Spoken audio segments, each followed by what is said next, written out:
Olá, eu sou o Vitor Hugo Keb e estou falando diretamente da Biblioteca da Fundação Japão em São Paulo. E hoje eu tenho mais um programa para vocês do Ponto de Vista, apresentando hoje o professor Fernando Carlos Chamas. A ideia hoje é discutir um pouco sobre o Zen e o Zengá, nas palavras de um especialista que está trabalhando sobre isso já faz um tempo. Muito obrigado pela participação. Eu estou muito feliz, Vitor. Obrigado mesmo por ter aceito o convite. Acho que vai ser bem legal essa conversa. Obrigado. Primeiramente, eu queria fazer uma pergunta para você, que quando a gente fala sobre Zen, né, atualmente, né, principalmente aqui no Ocidente, existe uma aura em cima, uma mística em cima da ideia do que é Zen. Né? Eu acho que é interessante a gente pensar que, aparentemente, no Ocidente, o Zen ele tem sido bastante pensado no sentido de ser algo relacionado à paz, paz de espírito, paz interior, dentro dessa mística específica, né? Sim, sim. Eu queria que você falasse um pouco mais sobre isso. Por que isso acontece no Ocidente? Bom, como chegou para nós o Zen no Ocidente, através dos imigrantes, né, japoneses, e ele ainda não chegou como escola. As escolas Zen chegaram depois, para a gente saber realmente o que era o Zen. Porque o Zen é uma escola do budismo. Né? Uma das centenas de escolas tem a escola Zen. Mas antes, o que chegou para nós com os imigrantes foi a ideia de que Zen é uma religião onde você encontra a paz. E isso se estendeu, quer dizer, como o Zen ele é muito maleável nesse sentido, qualquer coisa que você faça e que te dê paz e transmita paz, então ficou como sinônimo, é o Zen, a pessoa está Zen. Eu tenho uma pergunta, né, em relação a isso, a pessoa está Zen, né? O Zen ele é muito associado à prática da meditação. Né? Eu queria que você falasse um pouco mais sobre essa associação do Zen e da meditação. Por que se faz a meditação? A principal prática da escola Zen, de todas as escolas, eu acho que posso dizer, até de outras escolas budistas, que o Zen, o Zazen, né? Você sentar-se e praticar meditação. Todas as escolas budistas têm essa prática como principal. Porque é através dela que você vai abrir a sua consciência. E como a gente falou antes, né, a gente está saindo da Matrix para ter uma consciência maior da realidade, sair da dualidade, das explicações do mundo. E tem todo um processo interior de meditação que originalmente, na sua origem, né, vem da Índia, das práticas yogis da Índia, né? Tanto que uma das coisas para você fazer a meditação sentada é você prestar atenção na respiração. Isso é pranayama, é Kriya Yoga. Quer dizer, então, na origem do budismo e na origem da meditação está lá. O Gautama, o Buda, ele já disse isso. Se você quer realmente entender a vida, o mundo, senta, para, observa, respira, presta atenção no seu corpo. Assim você vai conseguir atingir níveis muito mais elevados do que simplesmente eu te explicar o que é. Uma coisa também, pensando nessa mística, né, do budismo, da meditação, a gente escuta aqui de um jeito assim, que é complicado, mas a ideia, às vezes errônea, equivocada, de que a meditação você entra em alfa, né? E eu acho que é interessante para quem está assistindo, que não sabe nada sobre budismo ou não sabe nada sobre o Zen, o que acontece numa meditação e qual que é a diferença de uma meditação Zen, ou como é chamado, o Zazen. Bom, se você está dentro de um templo Zen e praticando a meditação, vamos falar, não, essa é a prática da meditação sentada, ou olhando para uma parede, ou olhando todos para o mesmo centro, para vocês um pouco que ignorar todas as motivações externas. para você se concentrar. Mas concentração e meditação estão perto, mas não são a mesma coisa. E você pode praticar o Zen, né, a meditação, em qualquer religião, em qualquer lugar. Quer dizer, ele não é restrito no mesmo lugar. Eu acho muito interessante porque as pessoas elas não têm muita noção do que é meditação. Quem não pratica, né? Ah, tá. Hoje em dia é até mais fácil falar sobre a meditação, porque a ciência ela tem estudado bastante. Mesmo no século passado já se começou a colocar, né, os eletrodos na cabeça da pessoa que está meditando. Então, vê que realmente o cérebro ele cria uma espécie de ligações sinápticas ali que são diferenciadas de uma vida comum no dia a dia. Realmente, o cérebro ele muda. É interessante que o Gautama, no budismo, uma das premissas que ele pediu, né, é que para os seus discípulos não usassem drogas. Porque na época tinha as ervas, drogas para ajudar nesse estado de consciência mais aberta, mais elevada. Mas ele falava, não é por aí, porque senão você vai ficar dependente disso, né? Então é interessante que você se esforce, se você fizer isso todos os dias, parar 40 minutos todos os dias, sentar e prestar atenção na sua respiração e o que está se passando pela sua cabeça, todos os dias a sua mente vai atingir e vai se acostumar com esse estado mais elevado de consciência. Seria uma frequência maior.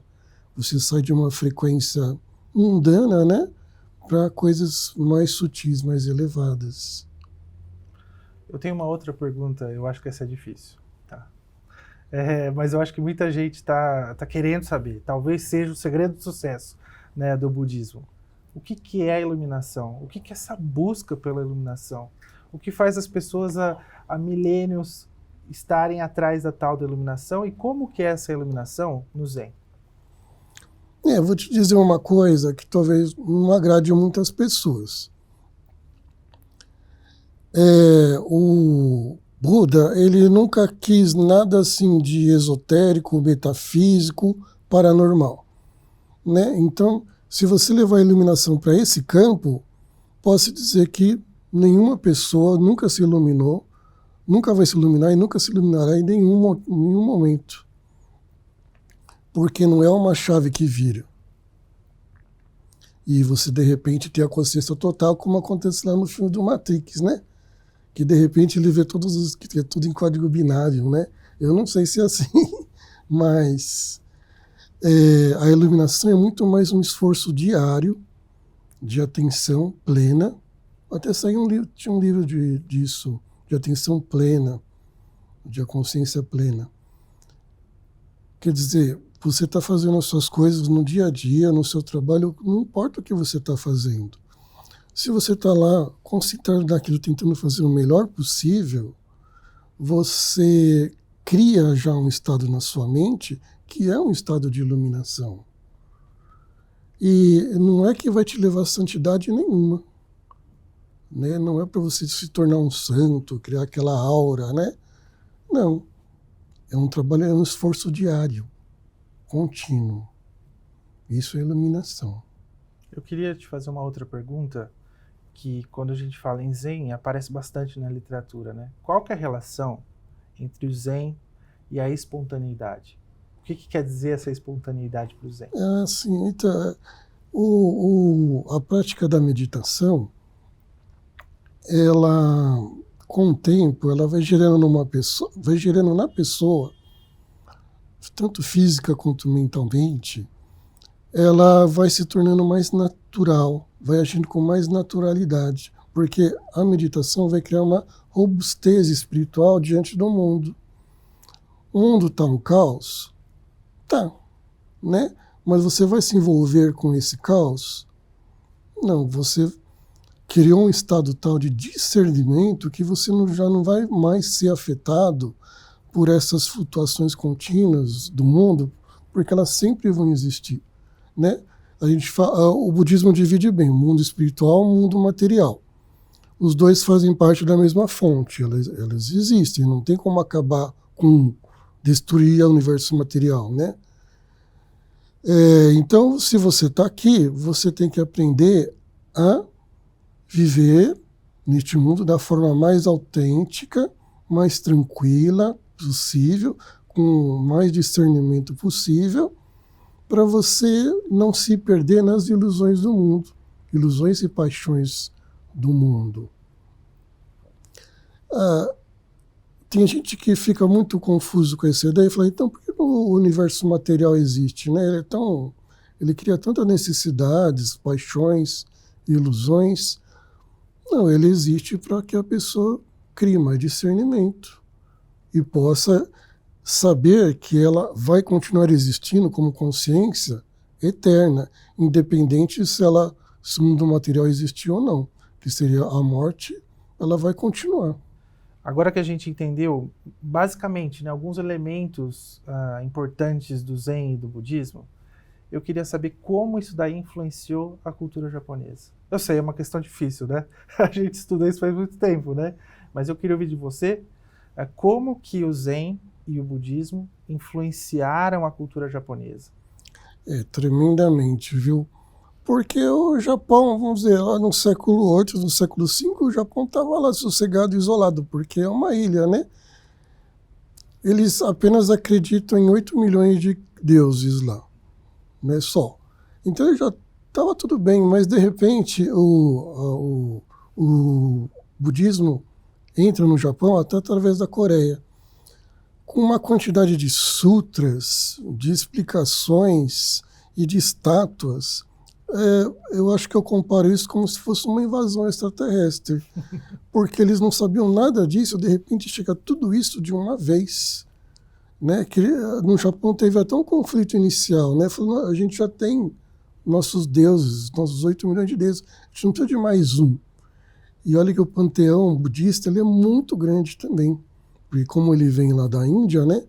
Tem todos os deuses, todas as figuras do panteão, né? A gente fala panteão budista, o panteão védico também, dá na mesma.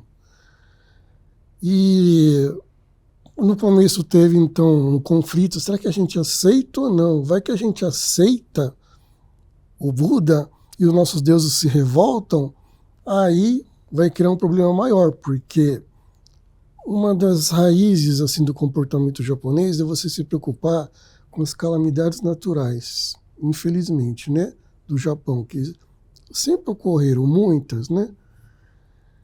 Então, cultuar os deuses, que é a religião nativa, o shintoísmo, é uma maneira de você apaziguá-los, né? Nunca provocá-los, porque eles têm uma personalidade forte como a de um ser humano encarnado. Mas só que o fato do shintoísmo ter essa veneração pelo mundo natural, porque os deuses estão no mundo natural, na cachoeira, nas montanhas, nas pedras, nos rios, né? E o Zen, ele entra e encontra esse como um ambiente de meditação já nessa natureza. Quer dizer, o Zen encontra um ambiente muito propício para que ele se desenvolva. Mas eu quero pôr uma questão que é difícil, de tempo e de espaço. Imagina o budismo saindo da Índia, atravessando toda a China e chegando no Japão. Fala-se que o Zen, se você procurar na internet, o Zen nasceu na China, porque é uma mistura de budismo com taoísmo. Depois ele chega no Japão e se mistura com o shintoísmo. E o taoísmo também tem essa contemplação da natureza, né? Que a gente sabe do Feng Shui, a gente sabe dos ideogramas, do Bagua, da exposição das coisas. Quer dizer, esse Zen que foi formado na China entra no Japão e encontra assim um Japão, um solo totalmente fértil para que o budismo se desenvolva e o Zen. Mas isso aconteceu durante muitos séculos, muitos séculos. E assim, pega toda a China, né? E aquilo, a gente fala de países, né? Índia, China, Japão, mas a gente ainda está falando de países que ainda não existiam com fronteiras como nós imaginamos hoje, né? É uma extensão muito grande, é uma história muito grande, que realmente não dá para falar tudo agora. Eu queria saber de você como que o Zen influencia a estética japonesa, as artes japonesas, que elas são tão apresentadas para a gente no Ocidente também. É assim, o que chega para nós do Zen, é a simplicidade, a rusticidade, isso que eu falei, as coisas podem ser perfeitas, mas elas são perfeitas quando elas apresentam algum detalhe que é uma imperfeição, mas uma imperfeição natural. Eu gosto de exemplificar muito isso através da cerimônia do chá, por exemplo. Que você tem o chawan, né, onde você vai tomar o chá, e normalmente aquele chawan é feito artesanalmente.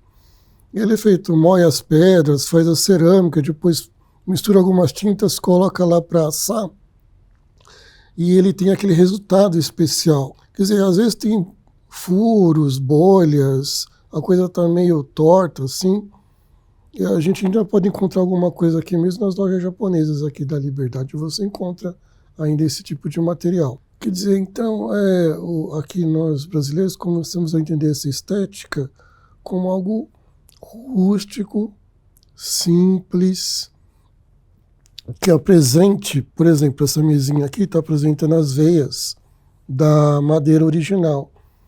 Isso, para a estética japonesa, é muito importante. Porque, eu fiz esse móvel, mas ele veio da natureza, e a beleza está aqui, ó. É uma beleza que não fui eu que fiz, ela é natural. Então, mesmo que eu faça alguma coisa, uma xícara, ela tem que apresentar de onde ela veio. Ela veio das pedras moídas. E tudo assim, mas isso levou um tempo, tá? Ó, eu estou falando do século XII até o século XVI. Fernando, eu queria te perguntar sobre a cerimônia do chá e essa conexão com o Zen. Então, embora também surgiu da China o chá, mas não como cerimônia. Era uma reunião de intelectuais, de pintura, de escultura. Eles se reuniam para trocar ideias e tomar o chá, mas era um ambiente muito requintado. Mas aí no século XVI teve um monge, o Rikyu, que ele quer transformar toda essa cerimônia numa coisa mais simples e hospitaleira possível. E todo o ritual para se fazer o chá, ele segue todo um roteiro, né, que você tem que fazer de modo mais perfeito dentro da linha do wabi-sabi. Quer dizer, não vai ser a perfeição total, mas vai haver todo um esforço de concentração, de meditação, de comunhão intelectual com as pessoas. E você também vai apreciar, uma das coisas importantes, né, é apreciar a cerâmica que é utilizada na cerimônia do chá, que vai ter essa estética, o wabi-sabi, daquilo que foi feito pelo homem, mas tem todas as características naturais ali. Então você fica apreciando a xícara. E não é um momento para as pessoas ficarem trocando ideias, conversando, não. É tudo como se fosse uma reunião telepática, né? Num ambiente mais simples possível. Às vezes a portinha da casa de chá, ela fica assim no chão, um quadradinho no chão, para a pessoa já entrar assim, curvada, com humildade, né? E sentar ali e ficar quietinha, observando toda a cerimônia. Isso é Zen. Não sei se isso é feito em todos os templos Zen, mas é um marco muito importante. Uma coisa que eu acho muito interessante, você mencionando a mesa, né?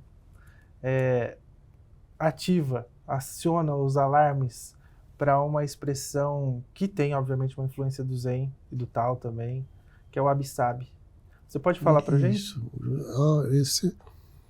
Esse conjunto de palavras, né, o wabi-sabi, a beleza da simplicidade, da rusticidade, e que, mesmo como iluminação, né, que a gente tocou sobre o assunto, não é algo que vai se tornar perfeitamente iluminado, quer dizer, a coisa tem que apresentar um detalhe natural. Por mais que você tenha a sua ação material, a ação humana, que você fala, isso é meio artificial, porque foi feito pelo ser humano. Tá, tem, essa mesinha foi feita por nós, mas eu não tiro o wabi-sabi dela, que é a sua simplicidade na sua essência. É uma elegância sutil. E isso cria um conforto material nas pessoas. Elas estão em comunhão com a natureza, tá? E elas estão dentro da sua casa também, nos seus utensílios. Isso é uma beleza que você encontra, né? Um tipo de beleza dentro da discussão estética do que é belo, do que é bonito de se apresentar. O wabi-sabi é indispensável para se compreender a forma de ver a beleza das produções japonesas, artísticas em geral. E eu queria que você me falasse ainda sobre o wabi-sabi e outras categorias, né, da estética japonesa que são influenciadas pelo Zen. De onde vem essa influência do Zen no wabi-sabi? Vem do taoísmo. Então, como o Zen se desenvolveu na China, e na China a religião nativa é o taoísmo, e o taoísmo tem essa observação peculiar da natureza. Quer dizer, a natureza não está ali só porque ela está ali, não. Se você observar bem, você vai começar a perceber que tudo tem ali uma ordem natural. Estou mostrando taoísmo, confucionismo, tudo ali tem uma lei, uma hierarquia, uma ordem natural, e que se você entender isso, incorporar isso, você vai viver bem, em equilíbrio. E se você mexer nisso, corromper, tudo entra em desequilíbrio, né? Já que tudo é interdependente, você tem que manter aquele equilíbrio. Então, se ele vê que aquilo do wabi-sabi é uma palavra japonesa, tá? Mas vem junto com o Zen, passando pela China, né? Até chegar ao Japão, e o Japão entende que isso é a beleza natural. Saber observá-la, saber incorporá-la e saber entendê-la, compreendê-la sem tantas palavras, né? Fernando, eu queria saber de você, já que você tem dedicado vários anos, né, sobre o Zen e algumas expressões artísticas que são inspiradas ou influenciadas pelo Zen, qual que é a sua favorita? Então acabou sendo Zenga, né, que é a pintura Zen. Eu classifiquei as pinturas feitas dentro dos templos Zen e pelos monges como pintura Zen. E a poesia, embora essas pinturas peguem o início do Zen no século XII para frente, a poesia que vai caracterizá-la bastante é o haiku, o haikai, né? Que também tem essa beleza de ser conciso, simples e direto, e espontâneo e humorado também às vezes. Então, e quando o Zen associa essas duas coisas como expressão para passar o ensinamento, eu acho de uma beleza incrível. Porque o monge, às vezes, ele pega aquele papel em branco grande, né, a seda, o papel, faz uma pintura lá no cantinho, com o pincel, com a tinta sumi, e ele deixa aquele grande espaço em branco, por exemplo, para cada um que vê aquela figura, é como se fosse um enigma, e cada um vai escrever só o seu poema, a sua poesia. No começo era a poesia original japonesa, que é o waka.